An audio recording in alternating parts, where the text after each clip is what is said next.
సరదాగా మొదలుపెట్టిన గుట్కా, ఖైనీ, జర్దా అలవాట్లు చివరకు ప్రాణాల వరకు వచ్చినప్పుడే డాక్టర్ దగ్గరికి పరిగెత్తుకుంటూ వస్తారు.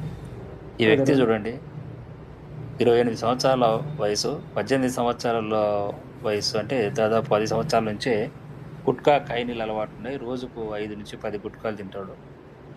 నోరు తెరవలేని పరిస్థితి, కారం, మసాలాలు తినలేడు. క్యాన్సర్ అనే భయంతో వచ్చాడు. ఈ ప్రీ క్యాన్సరస్ కండిషన్‌లో ఉన్నాడు అతను.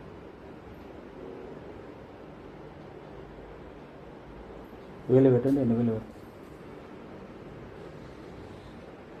అంతే. ఒక వేలు పడుతుంది. ఒక వేలు పడుతుంది. 4 బయట పెట్టండి. పెట్టండి. బయట పెట్టండి ఇంకా. ఆ.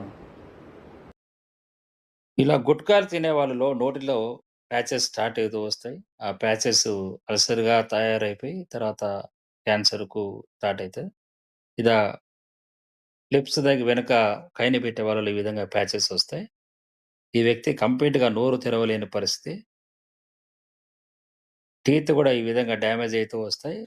గుట్కా, కైనీలు తినడం వల్ల.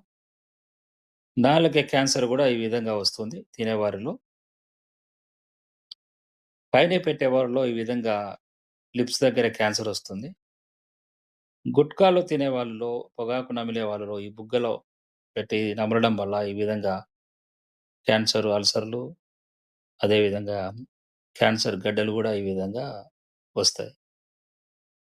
మద్యపానం, ధూమపానం, గుట్కా, ఖైనీ, గంజాయి లాంటి మాదక ద్రవ్యాలకు బానిసైన ఎంతో మందికి గత 33 సంవత్సరాలుగా హోమియో ద్వారా డి అడిషన్ ట్రీట్మెంట్ ను అందిస్తున్నారు డాక్టర్ వై జయరామిరెడ్డి గారు. వెంటనే సంప్రదించండి 9885536313 9866844665.